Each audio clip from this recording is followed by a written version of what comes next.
Good afternoon, class. I thought I'd give a brief week 7 lecture as it relates to quiz 5 that's going to be due on the 27th of February, which will be this Sunday. I'm going to share the screen because I did send the quiz 5 out. If you look in Blackboard, quiz 5 is not in Blackboard. It's actually in your email. And I sent it out last Thursday, a little after 5 o'clock in the afternoon. And I'm going to kind of show you, kind of work through some things about how to go about doing quiz 5. Because again, it's not in your weekly folders. There's not a Dropbox for it. So you're going to have to go to your email, download it because it's a Microsoft Word file. Follow the instructions, which we will go over, and highlight your particular answer, save the file, and then email me your answer when you're done. But again, do it before 11:59 this Sunday. And it's more or less a grammatical review, meaning there's really nothing new here. It really covers the last 7 weeks of grammar that you should have learned, really going back to week 1. So we will look at that. I will briefly, I will sort of talk about essay 4, which is the process analysis essay. I know you have essay 3 coming up, which is the persuasive / argumentative essay. If you have drafts of that essay, please send your drafts to Smart Thinking and me to get feedback in a timely manner. You can send as many drafts to both of us because the constructive criticism we will provide is free, and it will help you overall as it relates to not only your grade on essay 3, but probably your grade overall in the class. The other thing is, if you have been reading the emails, next week is basically week 8. So week 8 means midterm. So we don't really have a midterm test or exam per se. Your essay 3 is sort of that midterm, which essay 3 will be due later in week 8, which would be basically that Sunday. So if you look, you got quiz 5 due this Sunday, the 27th. Essay 3 will be due on the 6th. That sort of is your midterm essay. And then there's sort of a really quick turnaround with essays because we have essay 4 due the following Sunday, March 13th. But again, essay 4 is a process analysis. And again, if you looked at some of the materials that I have online, the topics, the handout, we will go over some of the handout and stuff. Essay 4 really shouldn't be that bad. And I will explain that here momentarily. So let me show you the screen as it relates to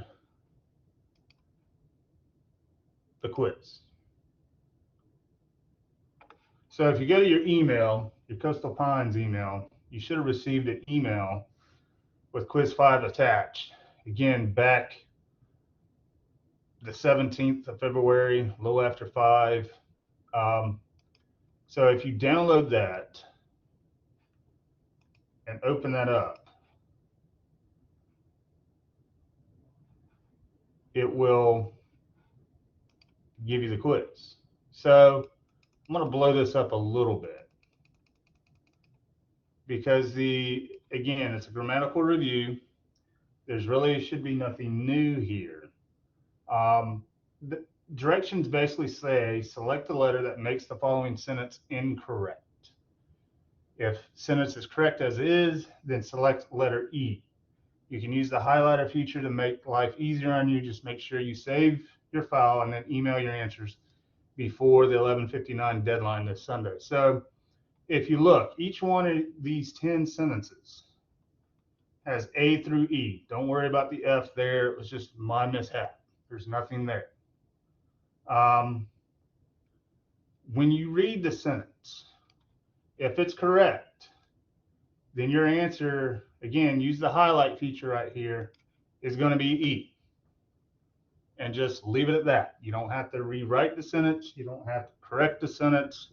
It's either going to be E because it's already correct, or if it's not E, if you look, I give you A through D. Well, what is A through D? Well, if you look, each one of these phrases or words, and I'm going to underline mine, are located in this particular sentence. So if it helps you to go and underline these as you read, you're free to do so. So at this point, if you read the sentence and something is off or something is incorrect, it's going to be one of these 4 words.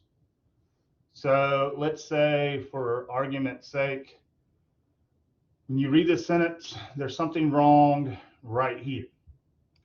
So you would highlight A because that's what's wrong. Again, just highlight it, move on to the next one. And you're going to do that for all 10 of these. And once you do that for all 10, you're going to want to go back up and save it. Make sure you save it to something that you can find easily on your desktop or laptop or computer or whatever you're saving it to. So when you save it, it saves all your highlighting as you go through. And then you're going to go back to your email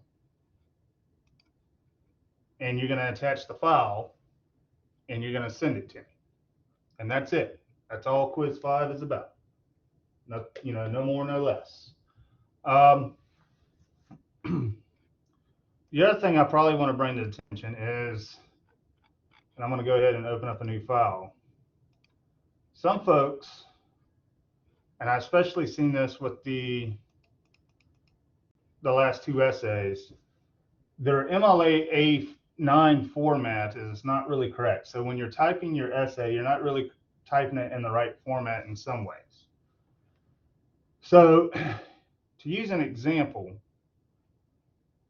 well, I will give you an example. What you can do, because you need to make sure that everything's typed in Times New Roman, which is here, and then you need font size 12. You need to make sure, and I'm going to show you, there's a template with Microsoft Word. So you need a header. Page 1 always has a header, and it's only on page 1. So don't have the same header going, page 2, page 3, page 4. So you would put your name, you would put my name, you would abbreviate the course number, and then you'd put the date that the essay is actually due. So in this case, for the next essay coming up, which is essay 3, I would put that. Now, you're going to have to center, and your essay needs a title, right? It doesn't have to be a complete sentence. It doesn't have to be really long, but it needs a title. You can't just call it paper 1, paper 3, essay 3, persuasive essay. It has to have a title that reflects the writing to come in the essay. So just for argument's sake here, a title could be Star Wars, right?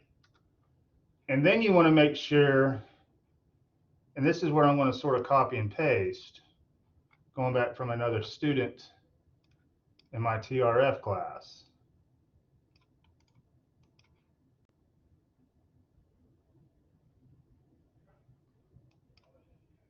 Just to show you how it's going to look. If it looks like this, it's single space. So what you need to do is make sure that if you go up, and in this case, you'd want to highlight everything.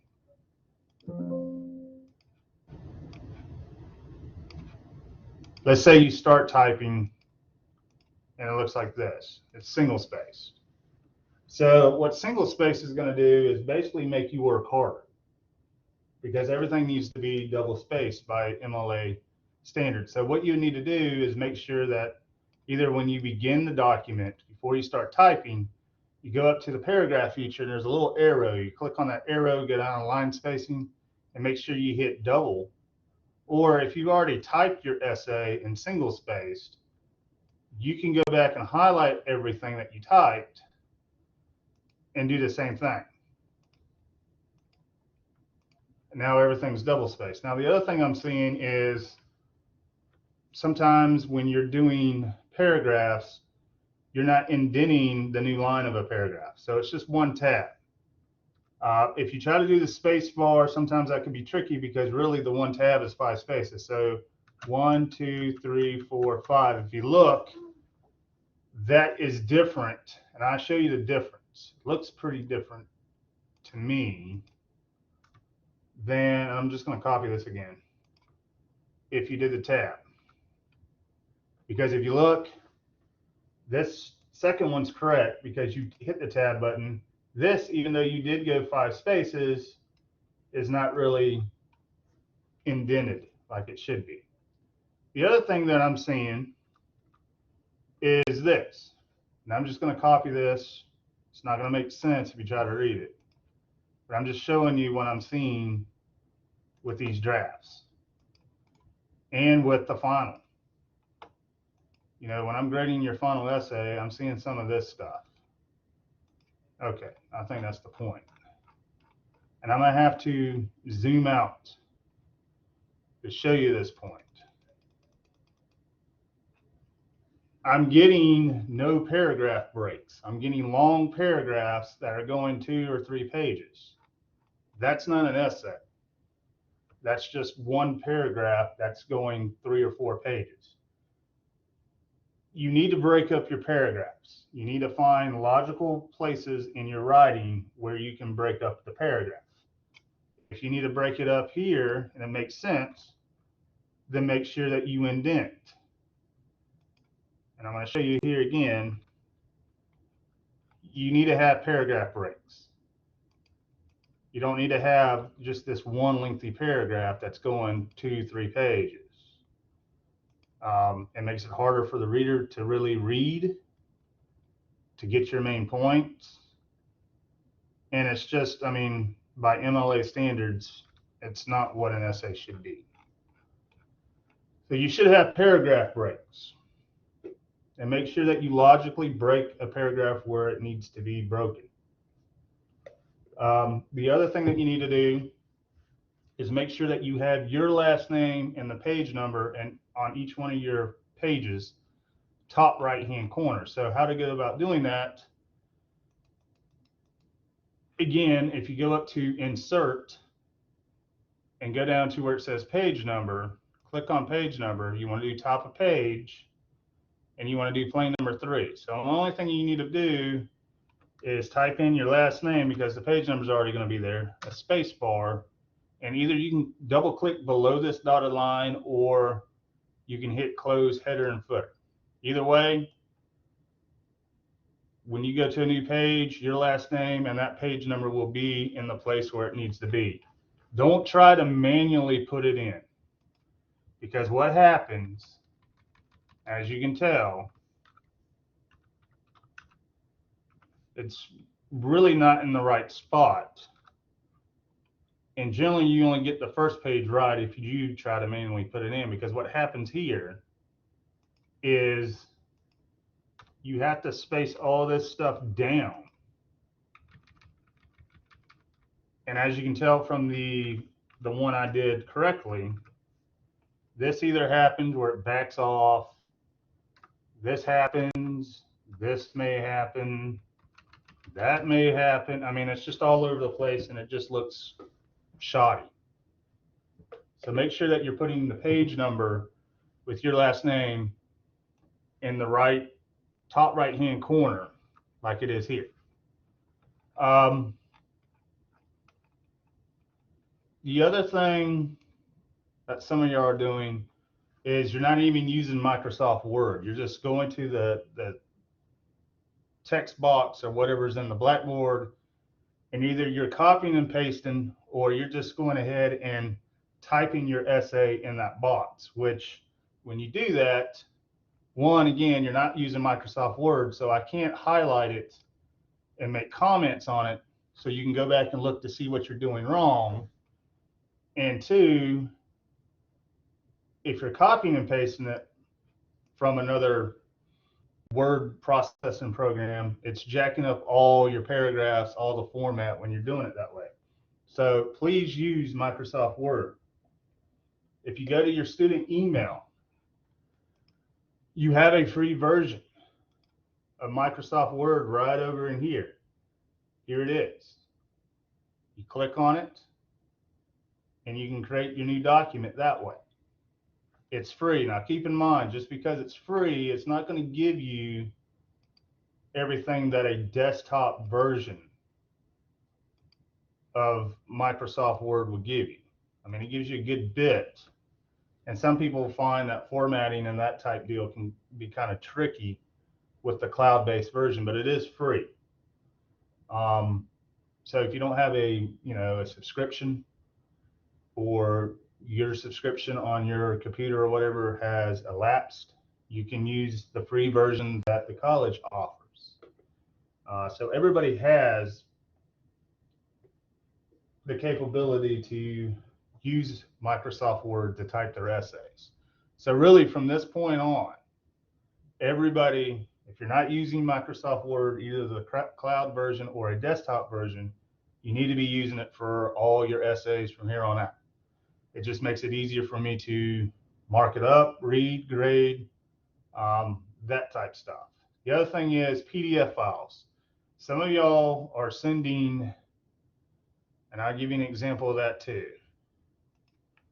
from another class.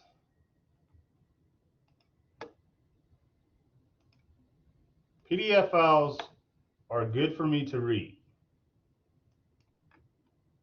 The problem with PDF files is I can't highlight or mark them up like I can a Microsoft Word file.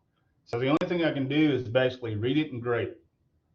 If you want feedback, which most students do, so they can avoid doing the same mistakes over and over again in the rest of the writing that we have to do this semester, then please type your essay in Microsoft Word and upload it as a Microsoft Word attachment. Same thing with drafts.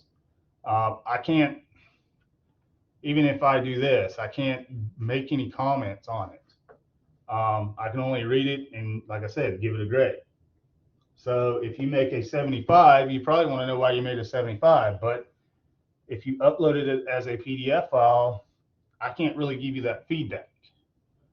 So please type your essay in Microsoft Word and upload it that way.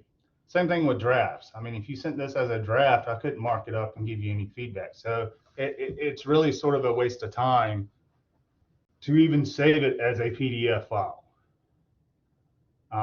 Because if you want the feedback, I can't provide it because it's in the PDF file. The other thing that you can do, if you don't sort of want to manually do a lot of this stuff, is Microsoft Word does have a template. And again, to find that, you go to File, you go to New, and you go up to where it says Search for Online Templates. Just type in MLA and hit Enter. And you're going to probably find 3 papers. One's going to be MLA Style Research. One's going to be an MLA style. It doesn't really matter whether you use the research or the MLA. So I'm just going to click on this one, hit create. If you actually read the stuff they have here, they talk about MLA 7, which is really, it's an older edition. We're using MLA 9, but for the most part, the information in the template is correct, and it tells you what you need to put. So again, right here, your name, first and last, my name, the course number,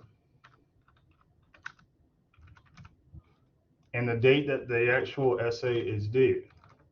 Now it says title and subtitle. You don't need to do a subtitle unless you just want to, but again, you want to give it a title. And up here, last name. Now sometimes you have to do that twice if you use this particular template because it won't necessarily cross over. See, it didn't do it here.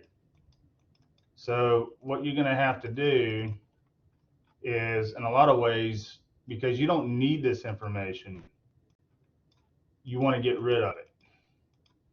So everything, as you can tell, is still in Times New Roman 12. Everything is double spaced. So once you highlight all this material that you don't need, and make sure you get this works cited page stuff too, because you don't need that. So you want to highlight everything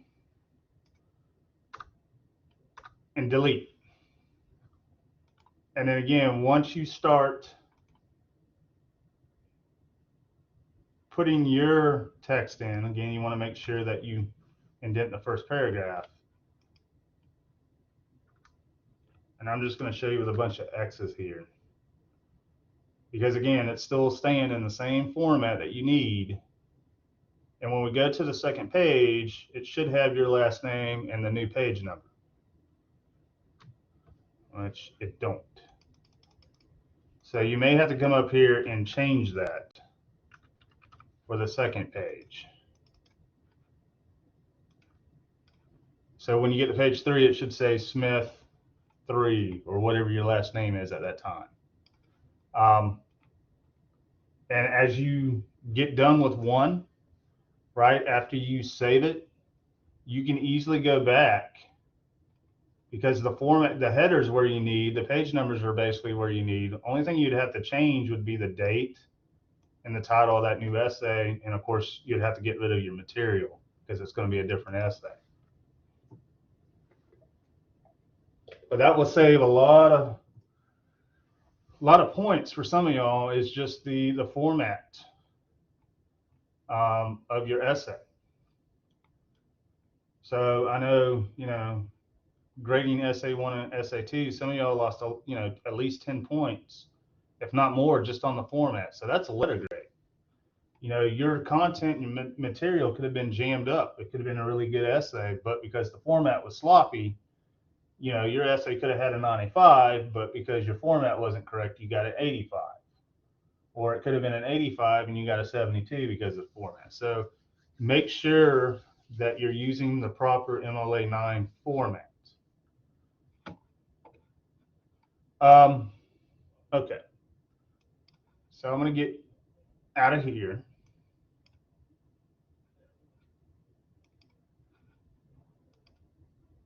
Because I did cover the format like that first week. I sent out an email, and I think I also did a lecture video over the format. So I don't know if some of y'all just didn't get a chance to watch the video or didn't read the email, but it was all there. Okay. So switching gears. If you go back to your lesson page, you see we have week 7. Week 7 and week 8 are basically going to be about the process essay. You see you have some e-text reading about the process essay, which you can find here in your textbook. Click on it and you follow those pages.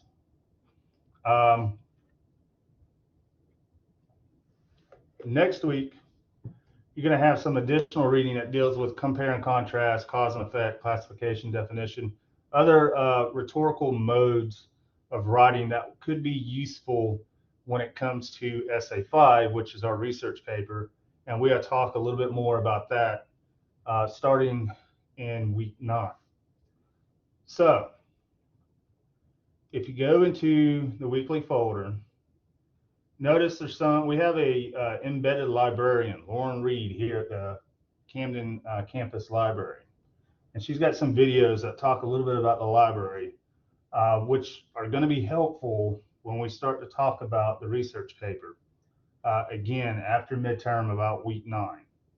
So if you haven't watched those, I would definitely watch those. They're fairly short, 3 minutes or so. We will have a full virtual library orientation later in the month of March, where it'll probably be either a Blackboard Collaborate meeting like I record these lectures on, or Microsoft Teams. I will send out invites if anybody wants to join those live. If anybody wants to join these sort of lecture meetings live too, just send me an email. Let me know maybe what time works best for you, because my time is sort of split up between in-person classes, and this is really my only online class that I have. But if a good bit of you can join these, it could be sort of like a lecture slash question and answering slash virtual tutoring session as well, especially if you have questions you need to ask. You don't necessarily have to stay the length of the lecture, because I know everybody's busy. We got other classes, you got kids, you got work. But if you have questions, and it's better to sort of talk to me maybe in a virtual format instead of back and forth emails, I'm up to that. In the past, I've tried to do these more live and invite the entire class. But again, what happens there is each week somebody says, well, I plan on making it, or I will make it. And when I actually do them, nobody shows up, or one or two people show up. So nothing, there's nothing wrong with one or two people, but sometimes it's better if a good group can show up. We can have a lot of discussion that way. Again, we got the folders. Eventually, the two top folders, the rhetoric and composition and the grammar folder, are going to sort of go away because we're going to have covered all the grammar and covered all the sort of rhetoric and composition stuff. So as we get closer, week 9, week 10, you're just going to see the short-term and long-term assignment folder with information, of course, about those assignments. But there's really going to be no need to have, the two top folders. So if you click on the short-term and long-term assignments, Essay 3 topics are there. We talked a little bit about those last couple of weeks. How to go about doing a persuasive / argument paper. There's a handout there. I did cover a particular essay in one of my earlier lecture videos about Essay 3. So I don't know if you had a chance to look at that last week or so. Rogers, The Hidden Life of Garbage is a really good professional, it's fairly short, persuasive / argumentative paper. So if you're looking for something as an example, that's one good example. If you scroll on down, you're going to see Essay 4 topics, which again, I'm going to click on that and bring this up real quick.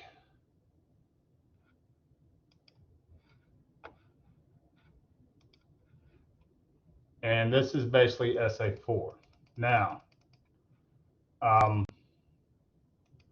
couple things that you're going to say, well, if we got to turn Essay 3 in on March 6th, we only have a week to turn in Essay 4 on March 13th. And you're telling us this needs to be 5 pages or 1,250 words. So here's the deal. Because I know with process analysis essays, some of them can be 5 pages or more. Because when you're thinking about process analysis, I mean, one thing that you can kind of look at or think about is think about manuals. If you have kids and you had to put together that crib for the baby, or, recently we had Christmas. If your 5-year-old got a new bike and it basically just came in a bunch of parts in a box that you have to basically read that manual and put it together. It gives you step-by-step instructions, step 1, step 2, step 3. That's what we're sort of looking at with the process analysis. There's really 2 types, and we'll talk a little bit more about those 2 types of approaches.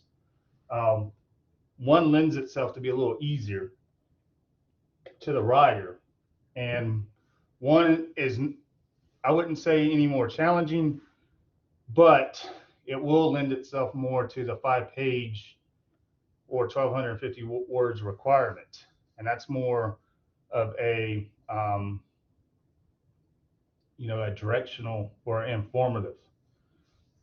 So here are the topics, right? You got 10. If you don't like these 10, you can always do a Google search, process analysis essays or process analysis prompts, and pick one of those if you want. Or if you already have something in mind, you just want to sort of clear it with me if you decide to pick something that's not on this list. So how to become a good example for your child, that's a good one. How to cook a romantic dinner, how to quit drinking, how to recover from PTSD, how to prepare yourself for a job interview, how to sew your shirt, how are hurricanes formed, how to give intramuscular injections, how to analyze a poem, how to play a guitar. So again, these are just 10 suggestions. You want to pick one or have one in mind.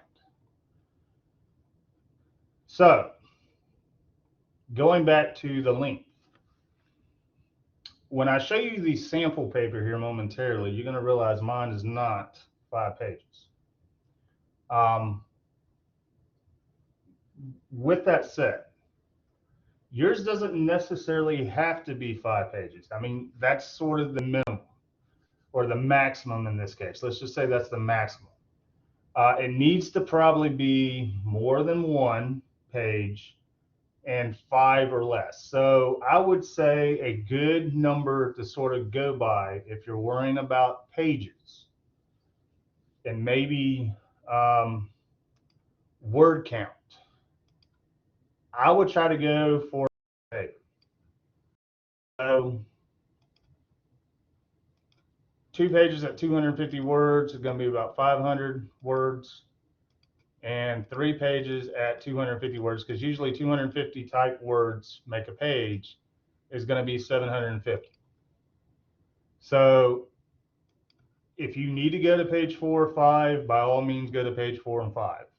But because this thing is going to be due in short order, I would say good process analysis, usually 2 to 3 pages, and you're good.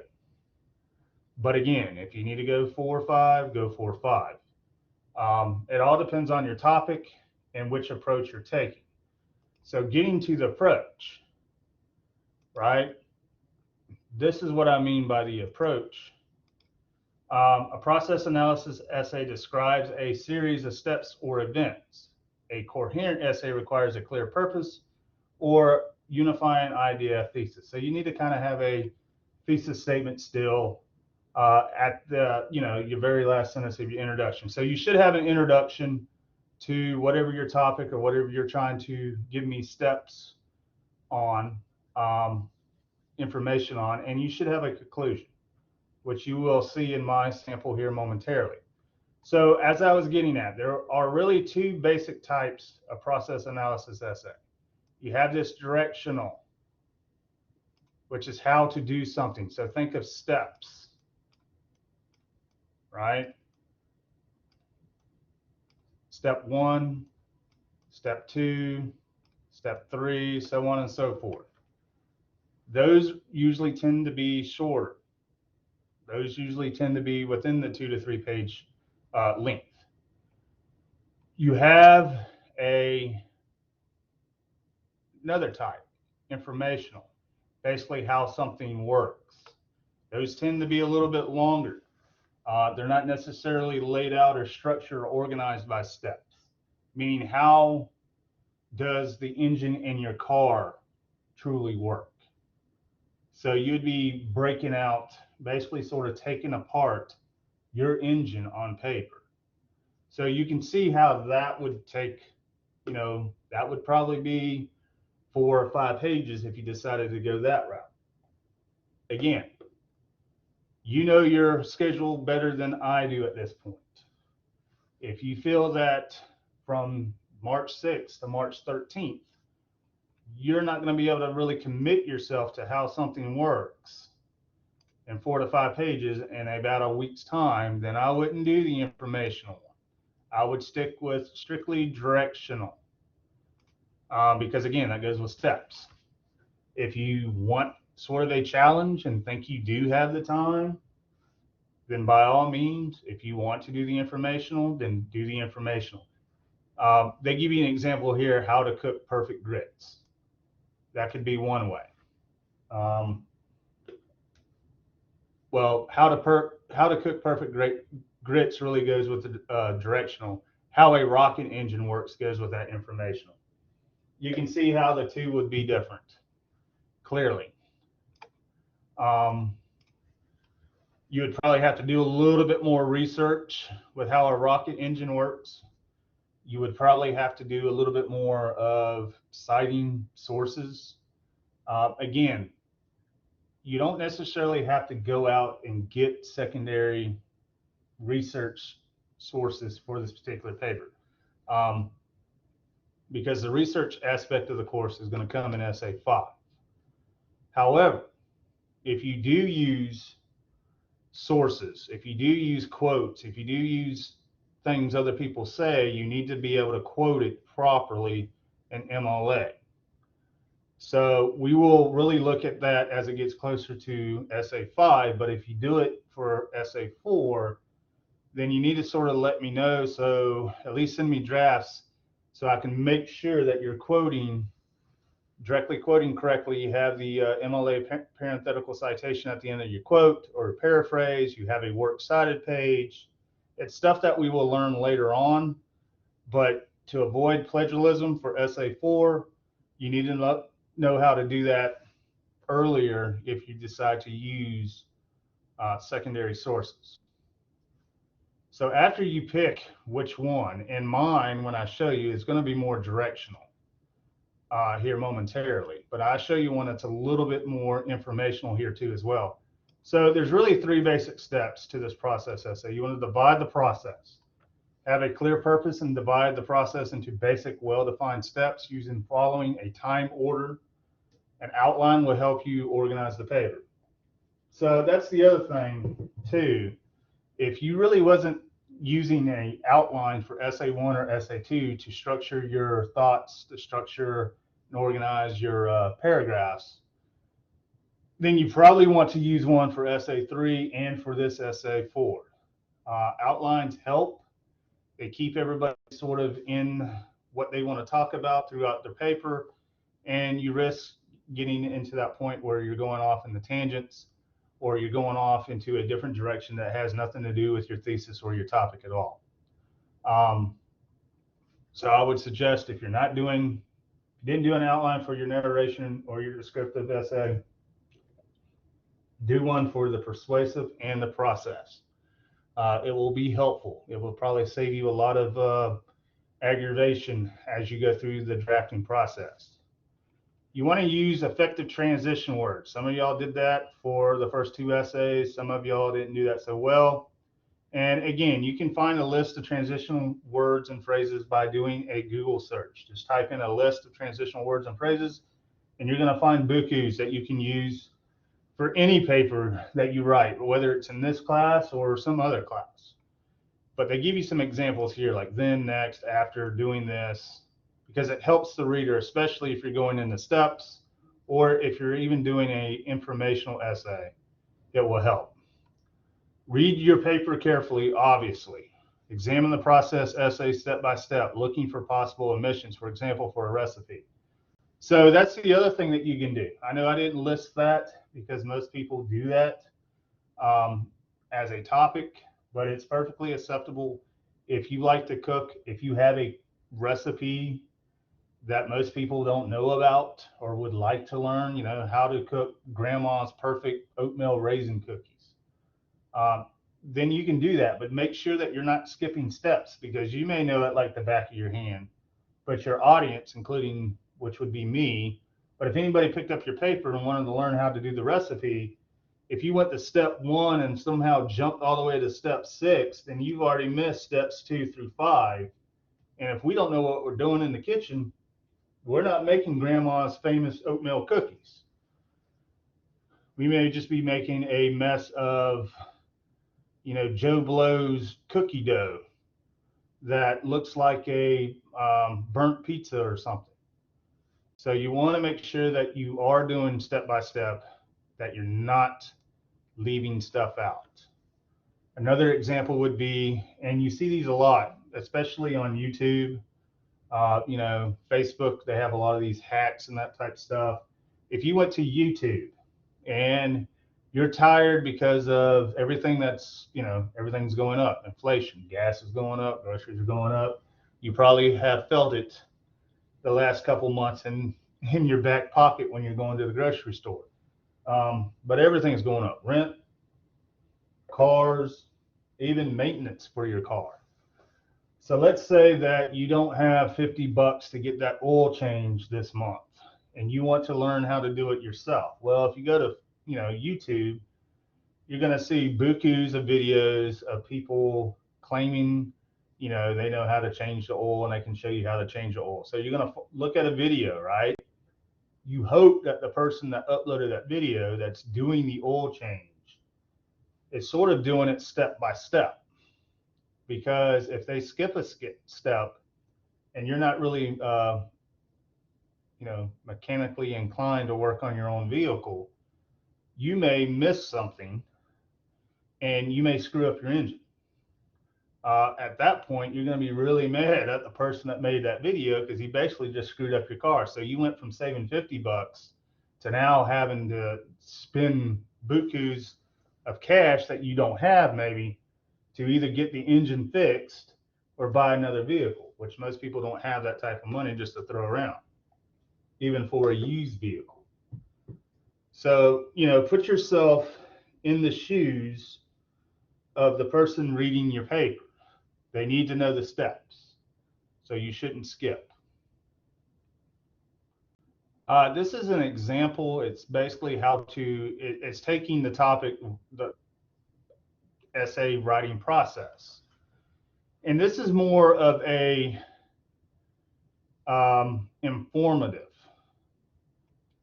because it's more, it has more of the paragraph structure, and it goes into really how does that process of writing the essay work. Notice, it doesn't have the header. It's basically an example, and nothing is double spaced. But if this thing was double spaced, you're probably getting 2-3 pages, maybe even 4. But if you look, they're using certain transitional words, right? They're using first, they're using when, they're using next, step 2, step 3, finally, step 4, after. So any of these highlighted words, bold-faced words, are important transitional words.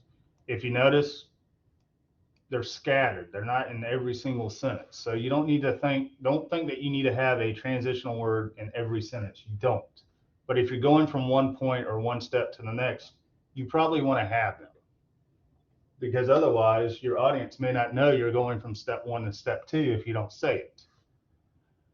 The other thing is, this is pretty much the thesis of this writer's informational essay. 5 basic steps will allow a writer to achieve the best possible outcome when trying to develop an essay. So when I see that, I'm looking for those 5 steps.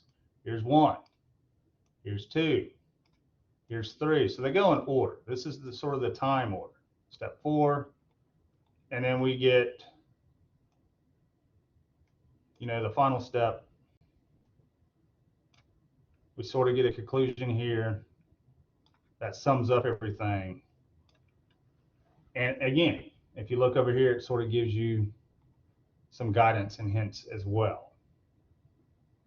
So this is an example of a informational. Again, it could be a little bit longer.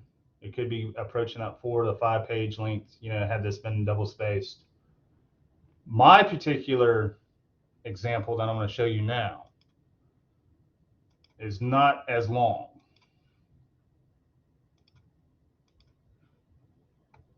And let me find it. Here it is. And I will send this out. I'll probably send this out next week, because I know some of y'all are still trying to wrap up essay 3, and I don't really want to confuse you, essay 3 with essay 4. But week 7 and week 8 really deals with the process analysis essay. And just like the last 2 weeks dealt with SA3, my thinking is if you haven't basically finished a draft of SA3, you really need to, because time's running out and we're sort of moving on to the next unit. So again, as you can tell, I have my header, I have the date that it's due, I have my last name and my first name, or the student has his last name and first and page number. This is pretty much computing a Calculus 1 limit problem in 9 steps. So this particular student is taking a calculus class. He's wanting to show his audience how to do a limit problem. I don't know how many people have actually taken calculus in this class, but limits can be kind of difficult if you don't know what you're doing. And he gives us a brief introduction, talks a little bit about calculus, talks a little bit about what limits are, and then he goes into his thesis statement, which is basically right here, which goes through a couple things. It gives some laws that you should follow. There's a lot of laws and stuff in math, and it gives sort of a formula that we're going to be sort of using or sort of kind of keep in mind dealing with limit laws and symbols and words. So this is the limit law in symbols. This is the limit law in words. So he gives us a problem to compute, sort of like a example. And again, a lot of this may not make sense. If you haven't had calculus, I have had calculus in the past, so I kind of know what's going on here. This is the problem. He tells us that, hey, you need to sort of remember this trigonometry identity. So this is where he's using information where whoever's picking up this paper should have some information about trigonometry as well to be able to basically do this particular problem. So he goes through his steps. In this case, he's basically showing the problem. You could write a little bit about what you're doing if you want, a couple sentences, but with math, sometimes it's better just to show the problem. So he has 3 steps. Here's his 4th step. Step 5, he gets a little bit more technical. He talks about the numerators, the difference of squares, factor it. He gives you that difference of squares formula of what you're going to be using to be able to factor it. He factors it. Again, we get the problem. And then he says divide out the factors of cos x minus 1, the factors which are causing the intermittent form 0 over 0. Now the limit can be computed. So he goes through and he starts solving the problem after he does that. Step 7, step 8, step 9 is solved. The answer is 4. And we get a brief sort of conclusion about if you use these steps, you can solve pretty much any limit problem for homework, for quizzes, or for tests. And if you notice, mine is barely 200 words, but it is 2 pages.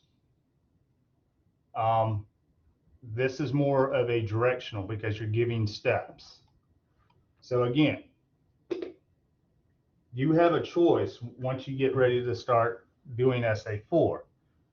Do you want to do it directional, step by step?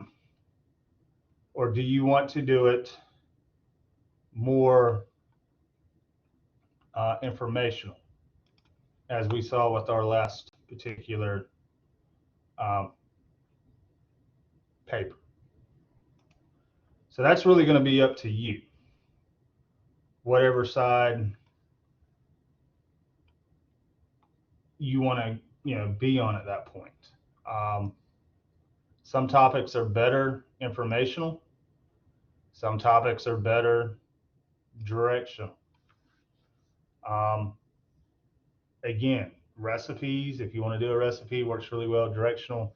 If you want to give directions, let's say directions from your house to Disney World, think about MapQuest. You're basically doing that, but you're doing that on paper.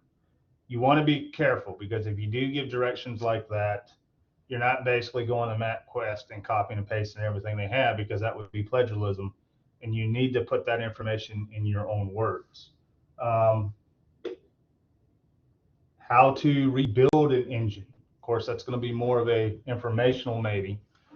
But you can use elements, some elements sometimes in the informational essay where you say step one, step two, because that's sort of what this particular Miss Lewis did in this particular essay.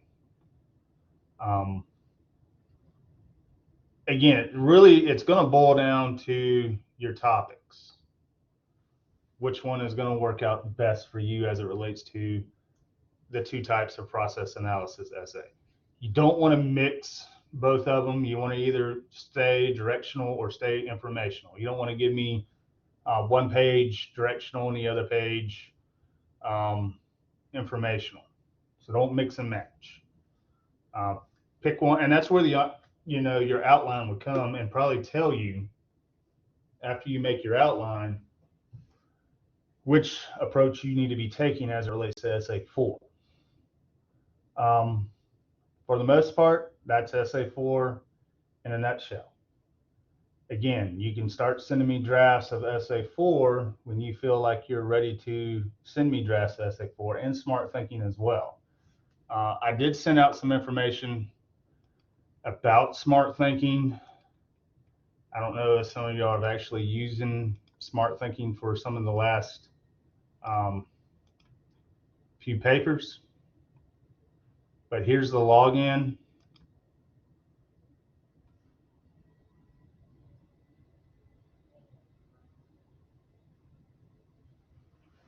If it will load, we're having some internet issues here. But also your username is going to be your complete Coastal Pines email address at student.coastalpines.edu. Your password at first is going to be GO, capital G, O, lowercase, the number 2, exclamation point, capital C, and then lowercase PTC. If you've already used smart thinking in the past, then it probably already prompted you to change the password, which you know your own password, because I won't know that information, obviously. So let's say that, for me instantly, if I was a student, it would be sort of like P. Wilson, of course, probably be lowercase because most of your letters were lowercase. And then it'd be, at student.coastalpines.edu. And then you're going to put, and what I would suggest here is I'm going to copy and paste this so I can remember it. Sometimes if you just copy and paste the password there, it's not going to recognize it. So I'm going to do it up here in the browser. It's everything I need. So I'll put capital G, lowercase o, the 2, the exclamation point, capital P or C, and then T, P, T, C, and then log in. Of course, if I log in with that, I'm not a student. It's not going to let me. But at this point, everybody's information should be in the system. If you try this and it doesn't work, please let me know so I can get in contact with Heather Harrison, who can try to figure out what's going on with your account. But this is free. It doesn't cost a thing. If you try to go through Google and type in smart thinking, then it's going to prompt you to pay, and don't do that. The other thing is, if you sort of lost that email, if you go back to the main Coastal Pines page, and if you go down to, I would say the easiest thing would be my CPTC. You click on that and you scroll down. It used to be in here. So what you're going to have to probably do is, if you go to library services and click on that, it's going to give you some information. If you look on this particular screen where it says tutoring and smart thinking, you click on that. It gives you some information about in-person tutoring at various campuses, who does what, their email, their room number, the hours they tutor. But if you scroll down, there's a little video about smart thinking, and there is a web link. There's some LibGuides and there is this particular web link that should take you to the same place that we just came from. So you have a couple ways. Check your email or go through the main website to get the Smart Thinking. Again, it's free. I'm thinking if you try to do Smart Thinking just in a Google search, because in the past, it's sort of done this stuff. It took you to another web page. It's talking about signing in and requesting information. If you do all that, sometimes it won't work necessarily. Of course, it takes you here, so it may work. I would just say go by the emails that either I or Heather sent, because she probably sent that to everybody at the beginning, like week 1, or go through the actual Coastal Pines website. There is a search, and I don't think it works too well. I don't know why they don't update this stuff, but if you put Smart Thinking, sometimes that might come up with something. But if you look, there's nothing there. If you put .com, this is something that the college needs to fix, because we do have it, but it's not popping up. If you put tutoring, I think it's the same thing. It's going to say, it's going to give you this stuff, and that's nothing that that's not going to help you. If you put tutor, that's still probably, yeah. So I wouldn't rely on the search bar so much to try to find Smart Thinking. Again, another way that you can go to it probably a little quicker is if you go to faculty and staff, click on that, and you go down to library services or resources. And I would say try the LibGuides at Coastal Pines. There should be a LibGuide for Smart Thinking that they say was in here. But again, I don't see it in here either.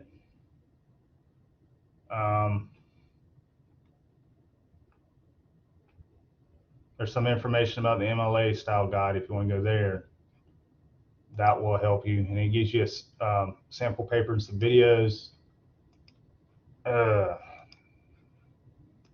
This is really not user friendly, I can tell. Library services. If you go to library services, it would take you back here and you can find Smart Thinking. Maybe the other way where I showed you the first time was the easiest way. Sorry to confuse you there, but I thought their website would be a little bit user friendly. It is in certain way, in certain things, but other things it's kind of lacking, and hopefully they'll be fixing that as time moves on. Because I think they just rolled out this new page like last semester, so you'd think they'd have the kinks worked out, but sometimes things take longer than they need to take, and you just have to be patient with us as we work through these things.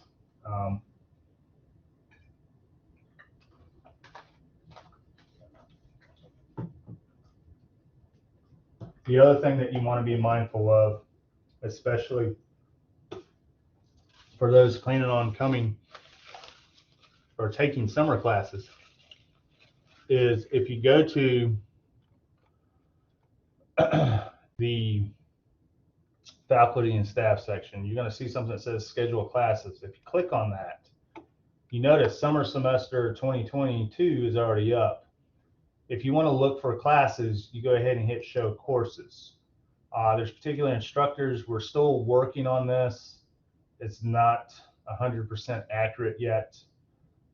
If you want to hit all and hit submit, you kind of see what we are offering right now in the summer. Again, this is not a full list. It will be completed as the weeks move along. But if you want to go ahead and sort of schedule summer classes, if you're planning on going to summer classes, your advisor, whoever signed you up for this semester, will probably get in contact with you, email or phone or both, and say, hey, do you plan on going to summer semester? because we need you, we need to know what you want to take, what your program a study requires you to take. And you probably want to do that sooner rather than later. I mean, you probably want to wait when they have the complete schedule. But the thing is, as you notice, most summer classes will start on the 16th of May. Some start a little later depending on that course. I will say this about summer classes. The summer semester is really more like a quarter semester. It's only really 10 weeks long if you're taking a full term semester. The hours, if you're in person, are a bit longer, because what we're having to do if you're a full term summer semester is we're basically, again, taking 16 weeks of a regular semester and cramming that into 10 weeks.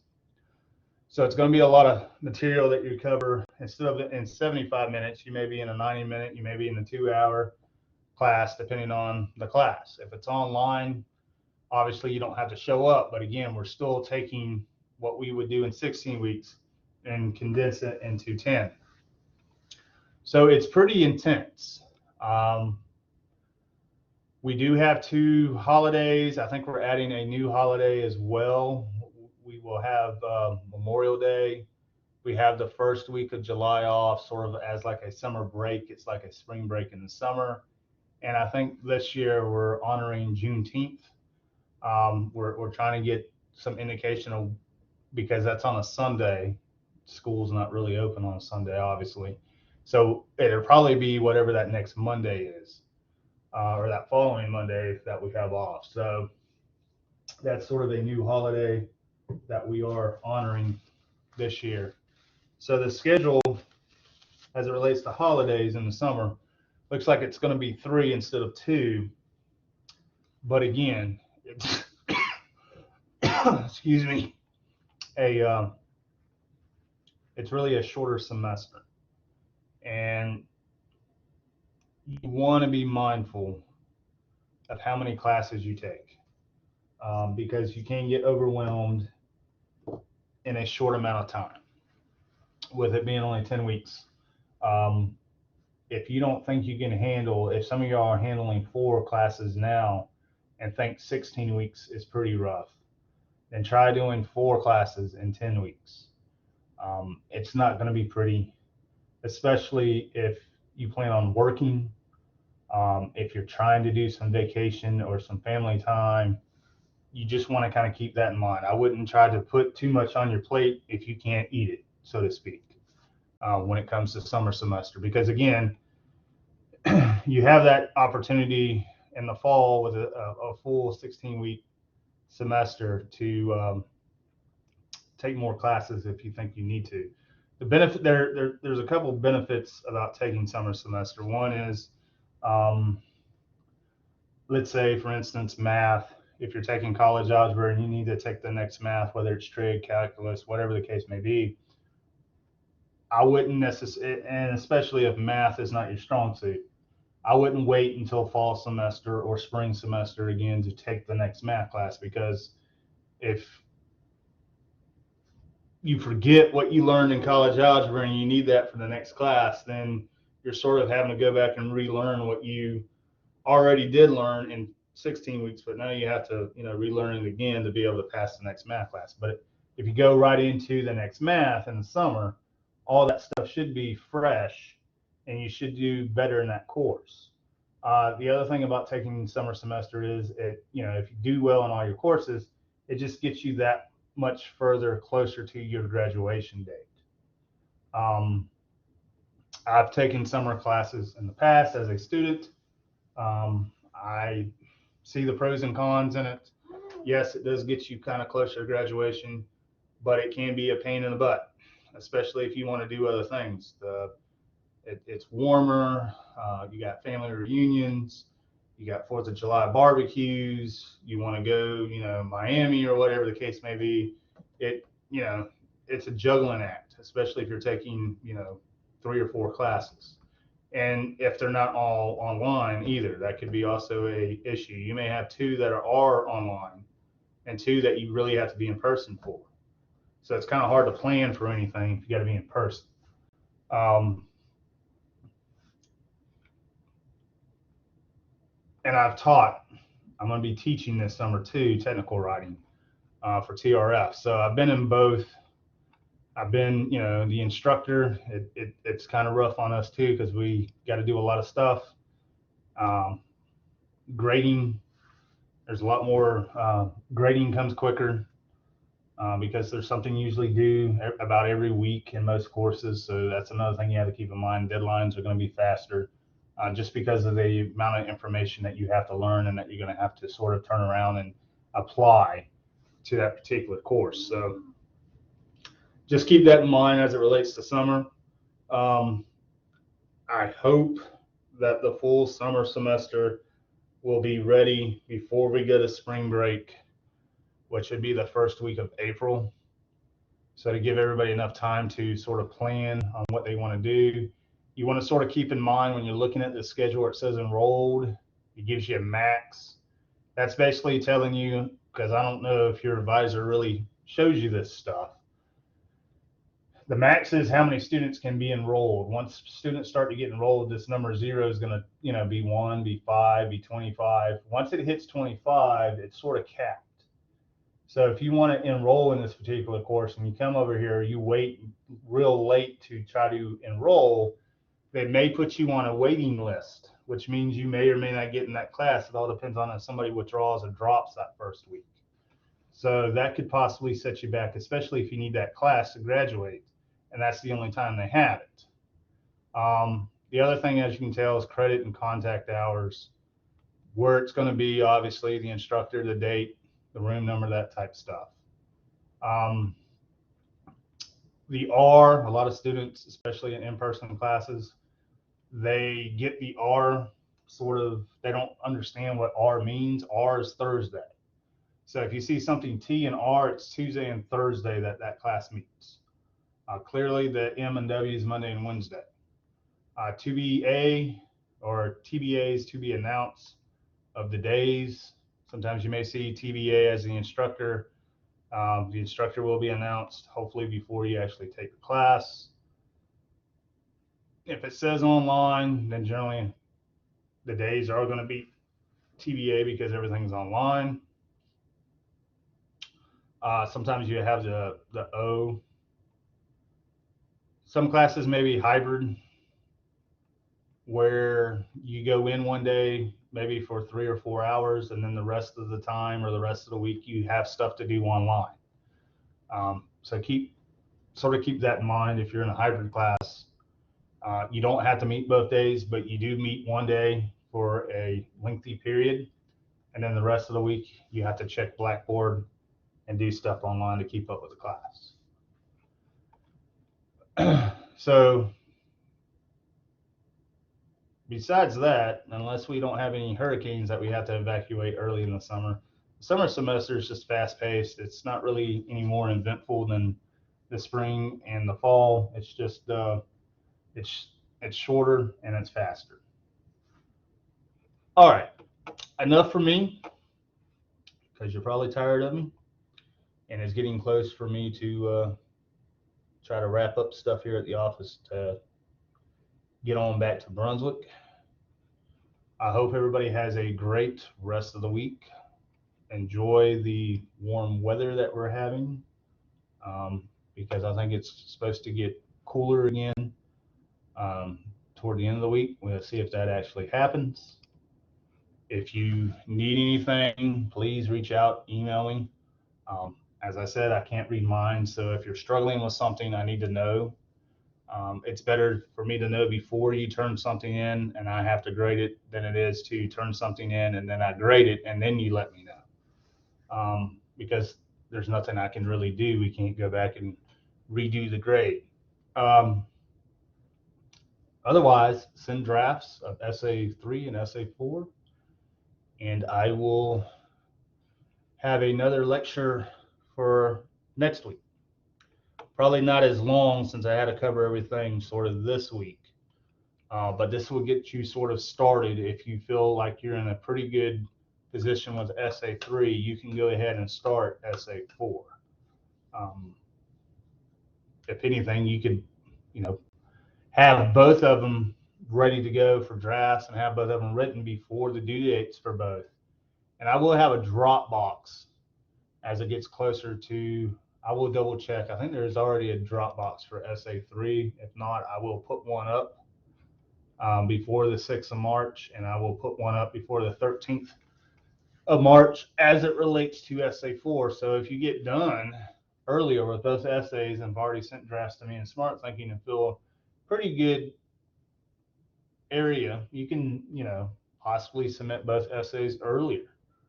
And then maybe have a week or so off where you can sort of just focus a little bit on something else, another class, or, you know, as we get closer to the research aspect of the course, you can sort of get ahead and start, you know, collecting research from the library and that type of stuff. So a couple of different directions there you can approach the next couple of weeks. You know, work smarter, not harder. I wouldn't procrastinate. Procrastination is not going to be anybody's friend as it relates to online courses, any courses really. Again, I wouldn't wait until the last minute to do these essays. And I think too, when I was reading some of them, I think that's what some folks, not everybody, I could tell that most people put some effort, put some work in. I could see that some folks sent drafts and got some help, but some essays looked like they were just written within the, you know, 6 hours before they were due. They didn't get any help from me or Smart Thinking because they didn't send any drafts. So I mean, you can tell when you read them the effort and the amount of time that went into them. Because if you look, really, a lot of these units, I give you two weeks of the unit, and the third week usually the essays due. So everybody's had, you know, with SA1 and SA2, you've had nearly 21 days to get help if you need to get help. Same thing with SA3. You had about 21 days to get help with that. SA4 is a little bit, you know, maybe not as much, but since we're talking about it this week, you basically have this week, next week, the week after. So again, if you started SA4 this week, you'd have about 21 days as well. So it's not like I'm throwing these things up and saying, hey, you got a 5-page paper due in 2 days, good luck. You do have the time if you make time management a priority and start these things earlier. You can do a page a day, right? There's 7 days in a week. You haven't had to write anything that's 7 pages long. So, you know, for instance, SA3 has to be 4 pages.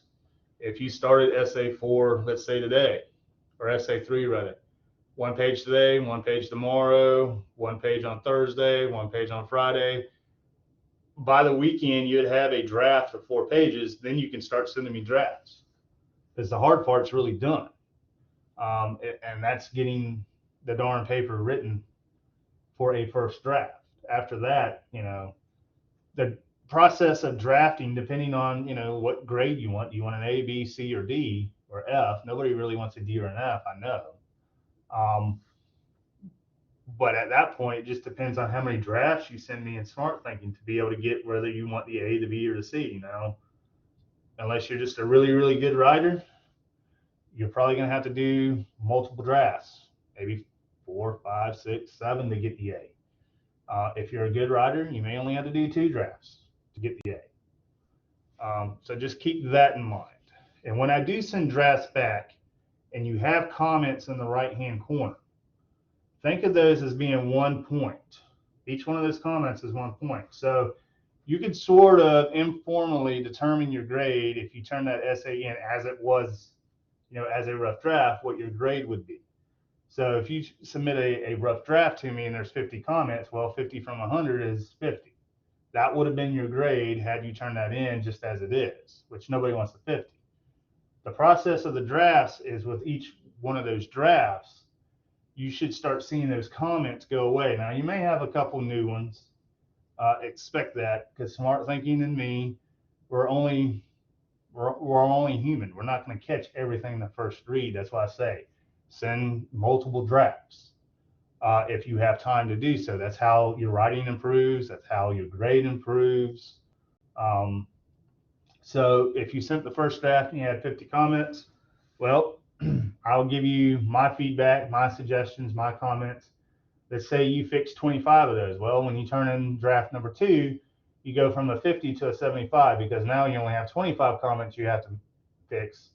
So again, 100 from 25, 75. So you go from an F to a C in between those 2 drafts. Now, if a C is sort of your gold, or you just have a lot going on in your life that week or that time, C is passing. 75 is a lot better than a 50. But let's say that, well, I don't want the C. I want to try to go for a B. Well, let's say you fix 10 comments. Well, now you go from a 75 to basically an 85. You're at a mid B, right? That's the 3rd draft. So let's say the 4th draft. Well, I want that A. Well, fix 5 comments. Now you go from an 85 to a 90. So you're at an A. And in the end, really, an A is an A. Whether you have a 90 or whether you have a 97. Because on the transcript, it's just going to show the letter grade A. It's not necessarily going to show the numerical grade. But I've had folks that, made a 95 on the paper and they want a 98. So they go back and try to get the 98 or they get 100 or whatever the case may be. So it boils down to those drafts and how many comments you have on the first initial draft sort of determines how much work you're going to have to put in or how many multiple drafts you may have to send to get your desired grade. And that's usually, that's the mystery behind the drafts, because some folks do them and their grade improves over time, which is good. Some folks don't do them and start doing them later in the semester, and they come back and it's like, man, I should have done this, starting week 2 or week 3. My grade could have been an A instead of a B, or my grade could have been a B instead of a C, that type deal. So just keep that in mind. I'm here to help you, right? I want everybody to succeed. But again, if you are struggling, if you need help and you're not asking, emailing me for it, I'm just assuming you know what you're doing, or you're getting help elsewhere, or, whatever the case may be. So I really need to know if you're struggling on something, because I won't know what the problem is or how to solve it if you don't ask. All right. So again, enough from me. You have a great rest of the week. I will be in touch as we move along. And again, send me drafts. Talk to you soon.